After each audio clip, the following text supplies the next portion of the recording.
আসসালামু আলাইকুম ভিউয়ার্স, কেমন আছেন সবাই? আশা করি সবাই অনেক ভালো আছেন। তো আজকে আবার নতুন একটা ভিডিও নিলাম। তো চলুন কথা না বাড়িয়ে কয়েকটি ট্রেড করি এবং বিস্তারিত কিছু আলোচনা করি। তো মার্কেট কন্ডিশনটা খুব একটা ভালো চলছে না। আমি আসলে বেশি ট্রেড করব না। আমি কয়েকটা ট্রেড করে বিস্তারিত আলোচনা করে আপনাদের সঙ্গে কিছু ইম্পর্টেন্ট কথা বলবো। তো ধৈর্য সহকারে ভিডিওটা শেষ পর্যন্ত দেখতে থাকুন। তো তার আগে একটা কথা বলে রাখি, আপনারা যারা ট্রেড করতেছেন তারা দেখা যায় মার্কেটে এসেই দেখা যায় কোনো প্রকার ওয়েট না করে কিন্তু তারা ধুমধাম করে ট্রেড করে, এমনটা করা যাবে না। আপনাকে মার্কেটে এসে আগে মার্কেটটা অ্যানালাইসিস করতে হবে যে মার্কেটটা এখন কোন দিকে মুভ করতেছে, ঠিক আছে? মার্কেটে বায়ার্সের শক্তিটা বেশি নাকি সেলার্সের শক্তিটা বেশি, এটা আপনাদের দেখতে হবে, ঠিক আছে? তারপরে কিন্তু আপনি ট্রেড নেবেন, ডিসিশন নেবেন, ঠিক আছে? যে পজিশনে আপনি বুঝবেন, আমার কথা মনোযোগ দিয়ে শোনেন, যে পজিশনে আপনি বুঝবেন ঠিক সেই পজিশনে ট্রেড নেবেন, যেখানে বুঝবেন না সেখানে ট্রেড নেবেন না, ওকে? তো চলুন আমরা ট্রেড প্লেস করব। তো এখানে বায়ার্সরা ট্রাই করতেছিল উপরে যাওয়ার জন্য, বাট অলরেডি এখানে সেলার্সরা এন্টার করছে, তার মানে সেলার্সরা এখানে ইচ্ছুক নিচে যাওয়ার জন্য। ওকে, আমরা লোয়ারের জন্য ট্রেড নিয়েছি এখানে। তো আমরা এখানে লোয়ারের জন্য ট্রেড নিয়েছি এই জন্যই যে এখানে দেখেন যে বায়ার্সটা কিন্তু অনেকক্ষণ ধরেই উপরের দিকে যাচ্ছে, ঠিক আছে? তো এখানে একটা পর্যায়ে গিয়ে কিন্তু বায়ার্সের শক্তিটা কি শেষ হয়ে গেছে। এখন এখান থেকে অবশ্যই সেলার্সরা এন্টার করবে। আর আমরা দেখতে পাচ্ছি এই যে ক্যান্ডেলটা যখন এন্ট্রি করছে তখন কিন্তু অনেকটা নিচে চলে আসছিল, অর্থাৎ সেলার্সরা যে কতটা পাওয়ারফুল সেটা সে দেখাচ্ছে যে আমি এতটা পাওয়ারফুল, সেলার্সরা এতটা পাওয়ারফুল আর এই অবধি সে যাওয়ার ক্ষমতা রাখে। যদি বা বায়ার্সের প্রেশারের কারণে উপরে চলে গেছে, বাট সেলার্স কিন্তু প্রথমেই তার ক্ষমতা দেখাই দিয়েছে। আর একটা মার্কেট সবসময় বায়ার্সের হাতে কিন্তু থাকতে পারে না, কিছুক্ষণ বায়ার্সের হাতে থাকে তারপর কিন্তু সেলার্সের সাথে চলে আসে, ঠিক আছে? ওদের মধ্যে একটা ফাইট হয়, এই হচ্ছে বিষয়। তো অনেকক্ষণ ধরে আমরা দেখতে পাচ্ছি মার্কেটটা বায়ার্সের হাতেই আছে, সেলার্সরা ট্রাই করতেছে আস্তে আস্তে এন্টার করার জন্য। একটা পর্যায়ে গিয়ে কিন্তু বায়ার্সরা তার শক্তিটা শেষ করে ফেলছে। আমরা উপরেই একটা রাউন্ড নাম্বার দেখতে পাচ্ছি, অলরেডি কিন্তু সেলার্সরা এন্টার করছে। সো নেক্সট ক্যান্ডেলটা আমাদের কী হবে? অবশ্যই রেড হবে। মার্কেটে দেখি অনেক বড় একটা রেড ক্যান্ডেল, তো এটা আমরা অবশ্যই করলাম। আমি আরেকটা ট্রেড প্লেস করে ভিডিওটা ক্লোজ করে দেবো এখানে। আর শেষ পর্যন্ত আপনারা দেখতে থাকেন, আমি আপনাদের জন্য কিছু ইম্পর্টেন্ট বিষয় বলবো যেগুলো না জানলেই নয়। আমরা এখানে বায়ার্সের জন্য ট্রেড নিব। তো এখানে বায়ার্সের জন্য এই জন্যই ট্রেড নিলাম যে আপনি দেখেছেন যে মার্কেটটা কিন্তু এই দুটো ক্যান্ডেল দেখেন যে অনেক স্ট্রং ক্যান্ডেল, আর মার্কেটটা কিন্তু একটা পর্যায়ে কিন্তু এতটা উপরে চলে গেছিলো, অর্থাৎ বায়ার্সটা অনেক শক্তিশালী, এক দুই সেকেন্ডের মধ্যে কিন্তু এতটা উপরে চলে গেছে। আর আমরা দেখতে পাচ্ছি মার্কেটটা কিন্তু উপরের দিকেই যাচ্ছে, আপ ট্রেন্ড, আর এখানে বায়ার্সটা কিন্তু বেশি শক্তিশালী দেখা যাচ্ছে। এই বিষয়গুলো আসলে সমস্ত বিষয়গুলো, খুঁটিনাটি বিষয়গুলো আপনাদের জানা দরকার। শুধুমাত্র একটা ট্রেড প্লেস করার পিছনে কিন্তু একটা কারণ থাকে না, কয়েকটা কারণ থাকে। তো আপনারা আমার ভিডিও ডেসক্রিপশন বক্সটা চেক করবেন, তাহলে বুঝতে পারবেন যে কোন কোন বিষয়গুলো আপনাদের জানা দরকার বা শেখা দরকার। ওই বিষয়গুলো শিখে গেলে ইনশাল্লাহ এনাফ, আর আপনাকে জানতে হবে না কোনো বিষয়ে, ঠিক আছে? তারপর ট্রেডিংয়ে আসলে শেখার মতো অনেক কিছু আছে, আপনি প্রতিনিয়ত এখান থেকে নতুন নতুন বিষয় শিখতে পারবেন। তো মূলত ট্রেড করার জন্য ওই যে আমি যে বিষয়গুলো ডিসক্রিপশন বক্সে উল্লেখ করছি ওগুলোই আর কি শিখলেই এনাফ। তো এ হচ্ছে বিষয়। আপনারা যারা নতুন, যারা আমার ট্রেডিং শিখতে চাচ্ছেন তারা আমার সঙ্গে যোগাযোগ করেন। ভিডিও ডিসক্রিপশন বক্সে আমার ফোন নাম্বার দেওয়া আছে, হোয়াটসঅ্যাপ নাম্বার দেওয়া আছে, এবং টেলিগ্রাম আইডি লিঙ্ক দেওয়া আছে, ফেসবুক আইডি লিঙ্ক দেওয়া আছে। তো আপনারা বিস্তারিত জানার জন্য ফেসবুকে নক দিতে পারেন অথবা সরাসরি ফোন দিতে পারেন। তো হচ্ছে এটা একটা বিষয়। আরেকটা বিষয় বলে রাখি যে আপনারা যারা মার্কেটে নতুন আসেন, তো দেখা যায় তারা ভাবে মানে এই সাইটটাকে তারা অন্যভাবে দেখে, ঠিক আছে? তো এটা হচ্ছে সম্পূর্ণ একটা ট্রেডিং সাইট, অনেকে আর কি বেটিং ভাবে, ঠিক আছে?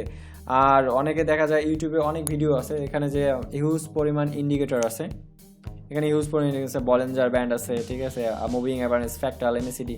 তো দেখা যায় ইউটিউবে অনেকে এই সেট আপ তৈরি করেই কিন্তু ট্রেড করতেছে, কিন্তু না, তারা যে ওই সেট আপটা দেখাচ্ছে তারাও কিন্তু candlestick psychology, buyer sellers area, support, resistance, internal level ইত্যাদি এই বিষয়গুলো দেখেই কিন্তু তারা ট্রেড করতেছে। কিন্তু দেখা যায় আপনাদের তারা ওইভাবেই মানে দেখাচ্ছে। এখানে সাপোজ আমি একটা ইন্ডিকেটর সেট আপ দিই, যে কোনো একটা দিলাম, সাপোজ দিলাম মুভিং অ্যাভারেজ, মুভিং অ্যাভারেজ যা আছে তাই, ডিফল্ট যা আছে তাই। এখানে দেখেন যে মুভিং অ্যাভারেজ আপনি খেয়াল করেন যে মার্কেটটা আসলে যখন একটু উপরে যাচ্ছে, আচ্ছা মুভিং অ্যাভারেজটা একটু হয়ে যায়, আমরা আরএসআই ম্যাক্সিমাম দেখা যায়, তো আরএসআই যা আছে তাই দিলাম। তো এখানে আপনি একটু খেয়াল করেন যে আরএসআইটা এখনও মুভ করতেছে, মার্কেট এখন নিচে, আরএসআইও কিন্তু এই যে মার্কেটের নিচেই আসছে। মার্কেট যখন আবার উপরে মুভ করবে, ঠিক আছে, মার্কেট যখন আরএসআই যখন উপরে মুভ করবে, অর্থাৎ মার্কেট যখন উপরে মুভ করবে আরএসআইও কিন্তু তার সাথে সাথে উপরে মুভ করবে। অর্থাৎ মার্কেটটা যেদিকেই যাচ্ছে আরএসআই বা যে কোনো ইন্ডিকেটরে বলেন না কেন, সেগুলো কিন্তু সেদিকেই যাচ্ছে, অর্থাৎ ইন্ডিকেটর কিছুই না,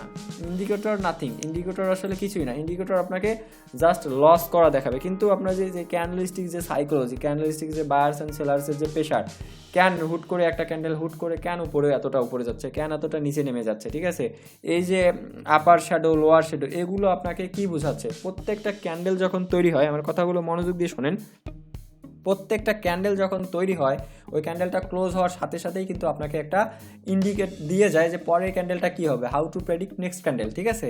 আপনাকে প্রতিটা ক্যান্ডেলেই ট্রেড করতে হবে না, আপনি 10 মিনিটে 5টা ক্যান্ডেলে ট্রেড করেন, আপনি একজন ভালো ট্রেডার, ঠিক আছে। এরকম মন মানসিকতা আপনাদের তৈরি করতে হবে। আর মার্কেটে এসেই কখনো হুটহাট করে ট্রেড করবেন না, আর চেষ্টা করবেন আপনার যারা লো অ্যামাউন্টে ডিপোজিট করেন, যারা দেখা যায় আপনার $50 বা $100, তারা চেষ্টা করবেন লো অ্যামাউন্টে ট্রেড করার জন্য। অ্যাজ এ বিগিনার অবস্থায় আপনার $3, $4, $5, ঠিক আছে, এর কম আপনি যত ট্রেড করতে পারেন ততই ভালো।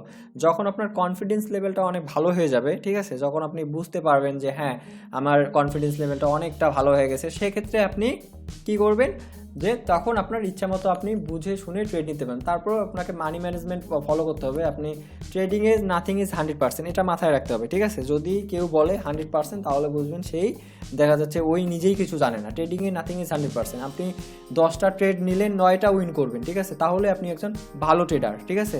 10টার মধ্যে 10টাই উইন সব সময় করতে পারবেন না, হ্যাঁ কিছু কিছু সময় হয়, বাট সব সময় হয় না, একটা লস যাবেই, ঠিক আছে। অনেক ক্ষেত্রে মনে করেন এমন একটা পজিশনে আপনি লস করলেন যার কোনো আপনি রিজনই খুঁজে পাবেন না, আপনি দেখলেন প্যাটার্ন ঠিক আছে, আপনার একটা সাপোর্ট লেভেল বা অন্যান্য যে রিজনগুলো সব রিজনই ঠিক আছে, তারপরেও লস করে ফেললেন, ঠিক আছে। তো এমনটা হয়, কিছু কিছু রিজনের কোনো ব্যাখ্যাই হয় না, ঠিক আছে। এই জন্য ট্রেডিংয়ে নাথিং ইজ 100%। একটা দুটা লস আপনার হবে, আপনার 80% 90% উইনিং রেশিও হলেই আপনি একজন ভালো ট্রেডার। এই বিষয়গুলো আপনাকে খেয়াল করে চলতে হবে। আর আপনার যাদের অ্যামাউন্টটা অনেক লো, যাদের ডিপোজিট অনেক কম, তারা দেখা যায় এলোমেলোভাবে ট্রেড করে। এলোমেলো বলতে যে দেখা যায় তারা প্রথমে $5 ট্রেড করে, $10 ট্রেড করে, এভাবে করবেন না। আপনারা যেমন অ্যামাউন্ট আছে ওইটা অনুযায়ী আপনার ফিক্সড অ্যামাউন্টে ট্রেড করবেন। আপনি $2 করতেছেন $2 করেন, আপনি $5 করতেছেন $5 করেন। এক্ষেত্রে কী হবে, আপনি যদি মনে করেন $50 ডিপোজিট করেন, $5 যদি ট্রেড করেন, তাহলে আপনার ট্রেড করার সুযোগ থাকতেছে কয়টা? অবশ্যই ট্রেড করার সুযোগ থাকতেছে 10টা। আর তার মানে আপনি যদি 10টা ট্রেডের মধ্যে আপনার যদি 90% বা 80% উইনিং রেশিও হয়, তাহলে কিন্তু আপনি প্রফিটে থাকবেন, ঠিক আছে। তারপর মাইন্ডে সেটা রাখতে হবে যে আপনার একটা না একটা লস যাবেই, ঠিক আছে। কখনো 100% শিওর হয়ে ট্রেড নেওয়া যাবে না। কারণ আপনি 100% শিওর হয়ে একটা ট্রেড প্লেস করলেন, ওকে, তখন কিন্তু দেখা যায় আপনার ওই ট্রেডটাই লস হয়ে গেলো আর আপনার অ্যামাউন্টটাও জিরো হয়ে গেলো, আর তখন কিন্তু আপনি ডিপ্রেশনে চলে যাবেন, ঠিক আছে। আর একটা বিষয় বলে রাখি যে ম্যাক্সিমাম ট্রেডাররা দেখা যায় যে কারণে দেখে লুজার, তারা দেখা যায় একটা ট্রেড করে লস করে ফেলে, পরবর্তীতে ওইটা রিকভার করার জন্য আরও বেশি অ্যামাউন্টে ট্রেড করার ট্রাই করে, ঠিক আছে। এইটা করা যাবে না। আপনি যখন দেখবেন আপনার একটা ট্রেড লস গেল, পরেরটা লস গেল, তখন আপনি কি করবেন, মার্কেট থেকে বের হয়ে যাবেন, ঠিক আছে, একটু রেস্ট নেন, তারপর আবার মার্কেটে আসেন। কারণ আপনার লজিক যদি ঠিক থাকে, আপনি যদি লজিক্যাল শিখে বুঝে ট্রেড করেন, তাহলে বুঝবেন যে মার্কেটটা এখন খারাপ যাচ্ছে, কারণ আপনি ঠিক ছিলেন, মার্কেট ঠিক ছিল না, ঠিক আছে, এই কারণে কিন্তু আপনি লস গেছে। কিন্তু দেখা যায় নতুন যারা, বিশেষ করে নতুনরা এই ভুলটা করে যে তাদের একটা ট্রেড যখন লস যায়, তারা দেখা যায় ওইটা রিকভারি করার জন্য ডাবল অ্যামাউন্টে ট্রেড করে, পরবর্তীতে আরও লস যখন যায় তখন কিন্তু তার একটা বড় অ্যামাউন্টে লস যায়, তখন কিন্তু দেখা যায় তার আর মাথা কাজ করে না, সে দেখা যায় ভুলভাল করে একদম ফুল অ্যামাউন্টে ট্রেড করে লস করে পুরো ডিপ্রেশনে চলে যায়। তো এই হচ্ছে বিষয়। আর ট্রেডিংটা আসলে যখন শিখে যাবেন তখন অনেক ইজি মনে হবে, এর যে অভ্যন্তরীণ বিষয়গুলো এগুলো যখন বুঝে যাবেন তখন অনেক ইজি মনে হবে। আর যখন জানবেন না, এ শুধুমাত্র ইউটিউবে ভিডিও দেখে কিন্তু অতটা শিখতে পারবেন না, ঠিক আছে। ইউটিউবে ভিডিও দেখে তারাই আসলে এখান থেকে নতুন নতুন বিষয় শিখতে পারে, যারা মনে করেন অলরেডি ট্রেডিং করতেছে, মাশাআল্লাহ একটা প্রফিটে আছে, ঠিক আছে, তারাই দেখা যায় ইউটিউবে ভিডিও দেখে আরও নিজেকে আপডেট করতেছে। কিন্তু নতুন যারা আছে তারা ইউটিউবে ভিডিও দেখে কিন্তু খুব একটা লাভবান হবেন না। ওই যে বিভিন্ন চ্যানেলে ইন্ডিকেটরের ভিডিও দেখবেন, দেখে ভাববেন আরে বাস এমন হলে তো এমনটা হচ্ছে, বাট আপনি করতে যাবেন দেখবেন আপনার লস হচ্ছে, ঠিক আছে। তো আমরা মূলত মার্কেটটা যে সিস্টেমে চলে, আমরা ক্যান্ডেলস্টিক সাইকোলজি মার্কেট অ্যানালাইসিস করে মার্কেটটা আসলে যে সিস্টেমে চলতেছে, একটা ক্যান্ডেল কি ইন্ডিকেট করতেছে, একটা ক্যান্ডেল তৈরি হচ্ছে, পরের ক্যান্ডেলটা কি হতে পারে, ঠিক আছে। তো বিষয়টা হচ্ছে আমরা মূলত এইটাই শিখবো। তো ঠিক আছে, ধন্যবাদ সবাইকে ভিডিওটা দেখার জন্য। আর আপনারা যারা নতুন যারা শিখতে চাচ্ছেন তারা আমার সঙ্গে কন্ট্যাক্ট করেন, ভিডিও ডেসক্রিপশন বক্সে আমার ফোন নাম্বার দেওয়া থাকলো, আর ফেসবুক আইডির লিঙ্ক দেওয়া আছে, এবং ভিডিও ডেসক্রিপশনটা একটু চেক করে নেবেন, তাহলে বুঝতে পারবেন যে কোন কোন বিষয়গুলো আপনাদের শেখানো দরকার, কোন কোন বিষয়গুলো আপনি শিখলে আপনি একজন ভালো ট্রেডার হয়ে যাবেন। তো এই হচ্ছে বিষয়। ভালো থাকবেন সবাই, ভিডিওটা দেখার জন্য ধন্যবাদ, আল্লাহ হাফিজ।